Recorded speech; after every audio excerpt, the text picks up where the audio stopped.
Bonjour et bienvenue, nous sommes le 23 décembre 2025 et à quelques jours des fêtes, on va se permettre un petit saut dans le futur.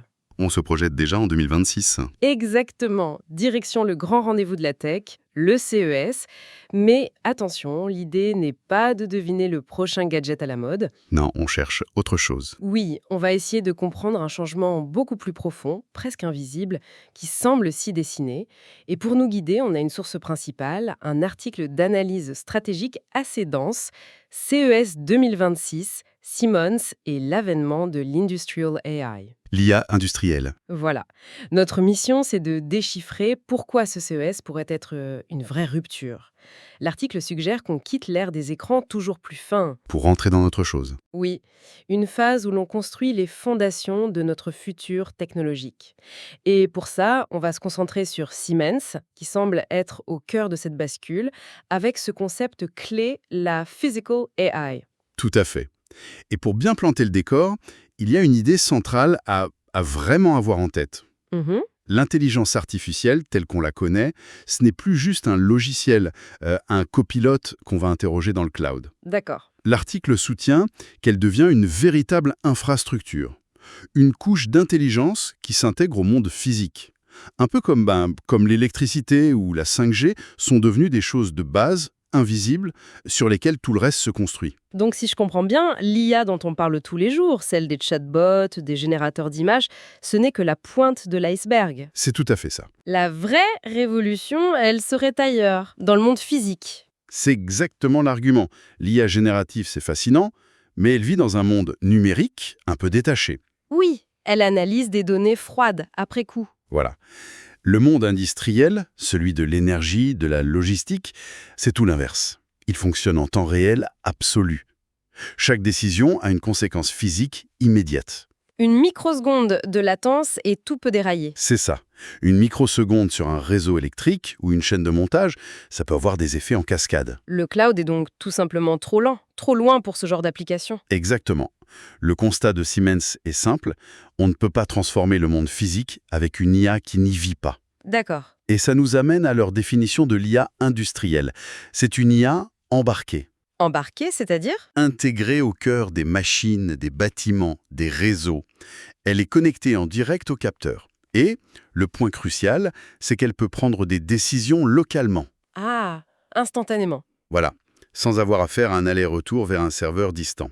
L'IA descend du cloud pour s'incarner dans la matière. C'est ça la grande bascule de 2026.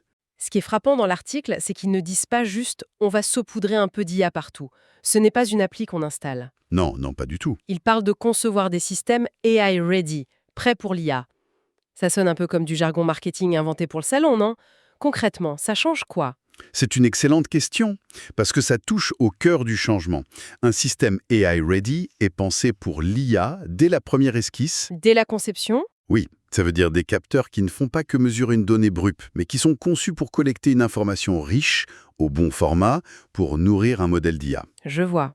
Ça veut dire intégrer la puissance de calcul directement dans la machine, le fameux edge computing, pour que l'analyse se fasse sur place. En gros, l'IA n'est plus un plugin qu'on ajoute à la fin. Elle fait partie de l'ADN de la machine. C'est exactement ça. D'accord, mais visuellement, sur une chaîne de production par exemple, quelle est la différence entre la machine classique et la version AI Ready? La différence est fondamentale, même si elle n'est pas toujours visible. La machine classique, elle fonctionne jusqu'à ce qu'un capteur détecte une surchauffe, par exemple. Une alarme se déclenche, c'est purement réactif. D'accord. La machine AI Ready, elle, est bardée de capteurs qui analysent en permanence des milliers de paramètres, des micro-vibrations, des variations acoustiques, la consommation Des signaux très faibles. très faible. Elle va apprendre à reconnaître la signature d'une panne future bien avant qu'elle ne soit détectable par des moyens classiques. Attendez, ça veut dire qu'elle va prédire sa propre défaillance. Exactement. Et elle ne va pas se contenter de lancer une alerte, elle va adapter son propre fonctionnement pour retarder ou même éviter la panne. Elle ne réagit plus au problème, elle l'anticipe. Voilà, on dirait qu'elle développe une sorte d'intuition. C'est fascinant pour une seule machine. Mais est-ce que ça s'applique à des échelles plus grandes, un bâtiment entier? Absolument, c'est le deuxième exemple de la source. Un bâtiment classique, on le programme. Le chauffage s'allume à 7 heures, la clim à 14 heures. C'est statique. Très statique. Un bâtiment AI-ready est un organisme vivant. Il ajuste sa consommation d'énergie en temps réel en croisant des dizaines de données, le nombre de personnes, la météo, le prix de l'électricité sur le réseau à l'instant T. Il devient un acteur intelligent. Et on peut pousser la logique jusqu'à un réseau de transport urbain, j'imagine. C'est ça. On passe de l'objet à l'écosystème. Le système classique, il constate un embouteillage et il change la durée des feux rouges. Il essaye de réparer le problème. Il essaye. Le réseau AI Ready, lui, analyse en amont les flux, les données GPS, le calendrier des événements en ville.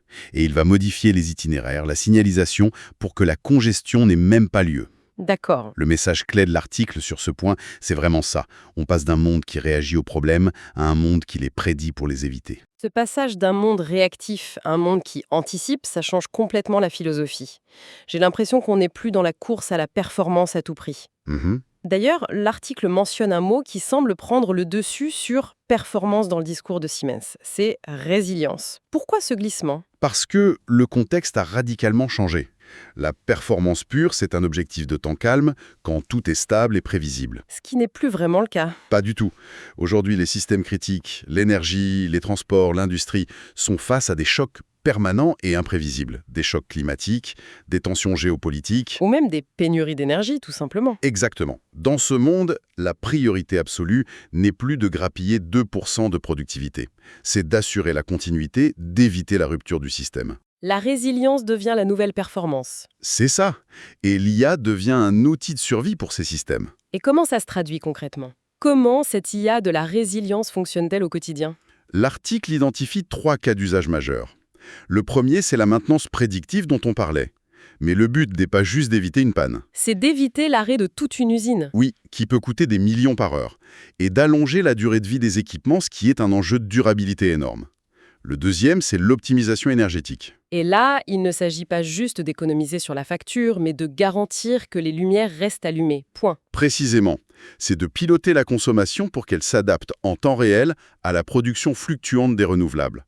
C'est pouvoir arbitrer à la seconde près entre le coût, le carbone et la simple disponibilité. Et le troisième cas d'usage? La sécurité opérationnelle.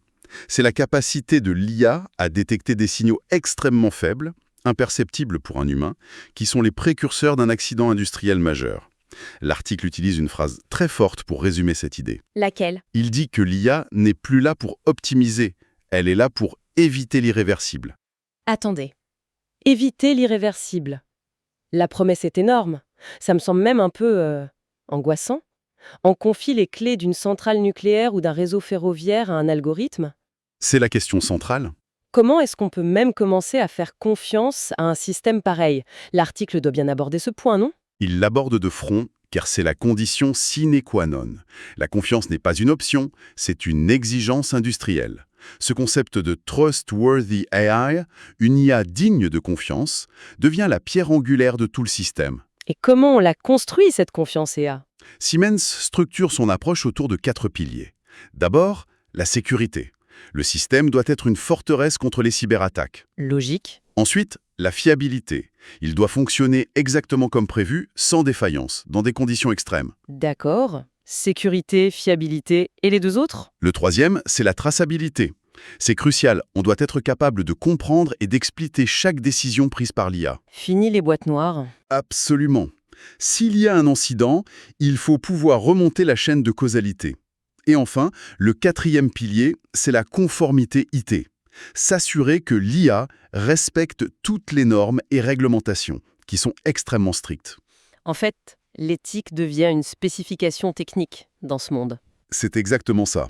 Ce n'est pas un concept philosophique, c'est une ligne dans un cahier des charges. C'est intéressant parce que dans le monde de l'IA grand public, on a l'impression que quelques géants technologiques sont en train de tout rafler. Pourquoi est-ce que ce ne serait pas la même chose ici? Pourquoi Siemens ne pourrait-il pas tout construire tout seul? Parce que la nature du problème est complètement différente. L'IA grand public part souvent d'une feuille blanche. L'IA industrielle, elle, doit s'intégrer dans un monde qui existe déjà. Avec des infrastructures qui ont parfois 50 ans d'âge. Voilà. Elle doit pouvoir communiquer avec des machines de dizaines de fabricants différents, qui ne parlent pas forcément la même langue. Et surtout, les cycles de vie sont très longs. On ne change pas une turbine de centrale électrique comme on change de smartphone. La complexité est telle qu'aucun acteur ne peut la maîtriser seul. Impossible. La réussite ne peut être que collective. C'est pour ça que Siemens ne se positionne pas comme un fournisseur unique, mais plutôt comme un architecte de système et un orchestrateur d'écosystèmes. Un chef d'orchestre? Exactement. Leur rôle, c'est de définir la grande architecture, de s'assurer que toutes les briques s'emboîtent bien et de créer une plateforme ouverte où des partenaires, autres industriels, start-up, régulateurs, peuvent venir apporter leur propre expertise. L'innovation devient interopérable par défaut. D'accord. Alors si on prend un peu de recul pour conclure, le message que Siemens envoie avec ce positionnement au CES 2026, ce n'est pas un nouveau produit spectaculaire. Non, au contraire. C'est presque un message anti-gadget en fait. C'est un message incroyablement puissant. C'est la fin de l'IA spectacle, déconnecté du réel. La fin de l'IA dont les erreurs sont au pire une anecdote amusante sur les réseaux sociaux. Mhm. Siemens et les autres acteurs de ce secteur annoncent l'arrivée d'une IA qui est tout l'inverse. Une IA invisible, humble, totalement intégrée et dont la fiabilité est la qualité première. Une IA de l'ombre, mais une ombre sur laquelle repose toute la lumière. Du coup, le CES 2026, si on suit cette analyse, sera peut-être moins impressionnant en surface, avec moins de waouh, Certainement. mais beaucoup plus structurant en profondeur. On y verra moins de démonstrations, mais on y discutera davantage des fondations de notre monde de demain. C'est la lecture que propose l'article, oui. Avec des acteurs comme Siemens en tête de file, l'IA quitte l'adolescence, l'âge du buzz et de la promesse. Elle entre dans son âge industriel. Exactement. Un âge où la résilience compte plus que la performance brute, où la fiabilité est plus importante que la créativité, et où la confiance n'est pas une option, mais la fondation de tout le reste. L'IA devient ce qu'elle devait être, dans le monde physique, une infrastructure critique. On a bien vu, à travers cette analyse, comment l'IA est en train de muter pour devenir cette infrastructure fondamentale, presque un service public, intégré au tissu même de notre monde. Une transformation silencieuse, mais absolument capitale. Et ça laisse une question en suspens pour la suite. Si cette IA industrielle devient vraiment aussi essentielle que l'électricité ou l'accès à l'eau, que se passera-t-il pour les industries, les entreprises ou même les nations qui n'arriveront pas à construire ces systèmes AI-ready ou à s'y connecter? Quel sera l'équivalent dans ce nouveau monde de vivre hors réseau? C'est une réflexion à méditer.